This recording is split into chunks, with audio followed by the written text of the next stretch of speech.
तीन तिगाड़ा काम बिगाड़ा। तीन बहुओं के रवैये से सासू माँ बहुत परेशान थी। दरअसल बात ये थी कि तीनों बहुओं में किसी बात को लेकर अनबन हो गई थी। तब से ही तीनों एक दूसरे से मुंह फुलाए रहती थी। ना कोई सीधे मुंह किसी से बात करती, ना किसी का कहना मानती। पड़ोसी भी इस बात को जानते थे और जाने कैसे कैसे बातें भी करते। इसीलिए सासू माँ ने तीनों बहुओं को तुरंत अपने कमरे में बुलाया।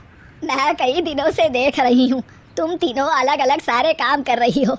ये सब नहीं चलेगा, तीनों को मिलकर ही काम करना पड़ेगा। सास की बात सुनकर एकदम से बड़ी बहू बोल उठती है। नहीं मम्मी जी, मैं इन दोनों के साथ कुछ नहीं कर सकती। मैं इस घर की बड़ी बहू हूँ, फिर भी ये मेरा कहना बिल्कुल भी नहीं मानती। अरे जेठानी जी, जानबूझकर मुझे डबल काम करवाती है आप। और छोटी मुझसे टेढ़े मुंह ही बात करती है। इन दोनों के बीच हमेशा सैंडविच बन जाती है मेरी, और मैं हमेशा आलू की तरह बीच में मसली जाती हूँ। मम्मी जी, इन दोनों को लगता है कि मैं छोटी हूँ तो इनके पैरों तले दब जाऊंगी, लेकिन नहीं, मेरा भी उतना ही अधिकार है जितना इन दोनों का है। बड़ी आई दोनों मेरी चुगली करने के लिए, मुझे क्या कम समझ रखा है। तीनों बहू एक दूसरे से बहस करने लगती है और सास दोबारा ये देखकर टेंशन में आ जाती है और सबसे कहती है, चुप हो जाओ, अब से तुम तीनों सारे काम एक साथ करोगी। आंख बंद करके एक दूसरे की बात सुनोगी। तुम तीनों इस बात को गांठ बांध लो, वरना अगली छुट्टियों में तुम्हारा अपना मायके जाना कैंसिल। सास की बातें सुनकर डर के मारे तीनों हामी भर देती हैं।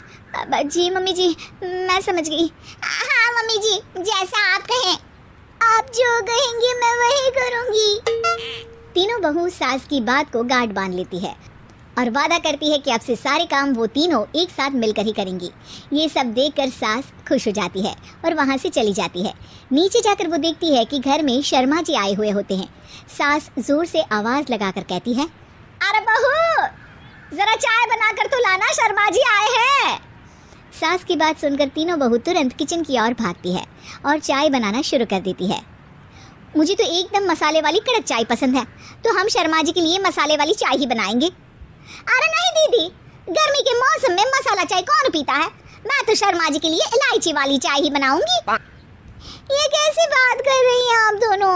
मेरी मम्मी ने सिखाया है कि मेहमान को ज्यादा दूध और शक्कर वाली चाय देनी चाहिए, वरना वो घर वालों को कंजूस समझते हैं। तो मैं तो शर्मा जी को ऐसी ही चाय दूंगी। तीनों बहुएं अपने अपने तरीके से चाय में शक्कर, मसाला, पत्ती सब डाल देती है। उबलने के बाद तीनों मिलकर चाय बाहर लेकर जाती है और शर्मा जी और सासू माँ को देती हैं। चाय पीने के बाद शर्मा जी सासू माँ को देखकर शर्मा जाते हैं और शर्मिंदा महसूस करते हैं कि आखिर उन्होंने चाय पीने के लिए हामी क्यों भरी। सासू माँ भी चाय पीना शुरू करती है और कहती हैं, अरे बहू, ये कैसी चाय बनाई है? चाय है या मीठे दूध की बासुंदी?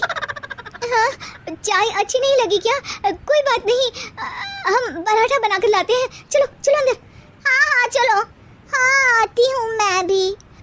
नहीं, मेरा पेट चाय ने ही चौपट कर दिया, वही काफ़ी है। पराठे से पोपट नहीं करवाना, मैं तो चलता हूँ। शर्मा जी चुपचाप पतली गली से निकल जाते हैं। अगले दिन सास बहुओं से कहती है, अरे बहू, जाओ जाके ऊपर के गेस्ट हाउस की सफाई कर दो। कल हमारे यहाँ मेरे दूर के रिश्तेदार आने वाले हैं, तो पूरे कमरे को चमका देना, समझी? तीनों बहू सास की बात को मानकर ऊपर सफाई करने चली जाती हैं और तीनों कमरे की सफाई चालू कर देती है। बड़ी बहू मकड़ी के जाले साफ करती है, तो बीच वाली झाड़ू लगाना और छोटी वाली सर्फ डालकर ज़मीन धोना शुरू कर देती है। अरे दीदी, जेठानी जी, अभी मैंने पूरी फर्श धोई और आप फिर से धूल नीचे गिरा रही हैं। और मछली जेठानी जी, आप बिना झाड़ू की धूल यहाँ छटक रही हैं। अरे तीनों को साफ करना है, एक साथ सफाई करते हैं ना। अरे वही तो, हम साथ साथ हैं, घर साफ साफ है।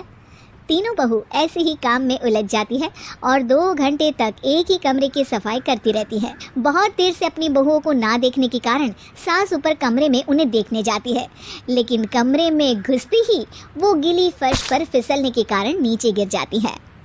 ओरी मोरी मैया, हड्डी मरोड़ के रख दी। आए, मेरी तो कमर ही टूट गई रे। तीनों बहुएं सास को उठाती हैं और बिस्तर पर सुला देती है।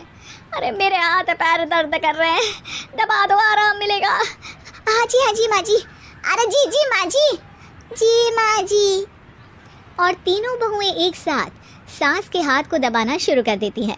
माँ की तो चीख ही निकल जाती है और नतीजा ये होता है कि सास के बचे हुए शरीर में भी दर्द उठ जाता है। हाय राम, ये क्या कर दिया तुम तीनों ने।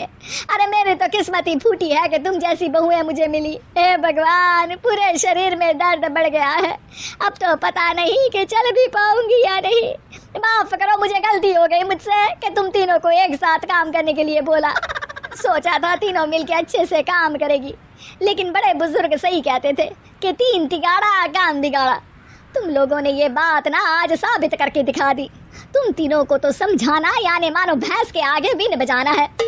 तुम्हें अकेले अकेले काम करना है ना, तो अब से तुम अकेले ही अपना अपना काम करो। तीनों बहुएं वहां से जाने लगती है। अरे कहाँ जा रही हो? आप ही ने तो कहा कि अपना अपना काम करो, तो मुझे मुल्तानी मिट्टी लगानी है। अरे मुझे भी तो नेल पॉलिश लगानी है। मुझे ना मेहंदी लगानी है। सास अपना सर पीट लेती है और कहती है, अरे मुझे भी लगाना है कुछ। क्या माँ जी, क्या माँ जी, क्या माँ जी? तुम्हारे घर वालों को फोन तुम्हारी हरकतें बताने के लिए।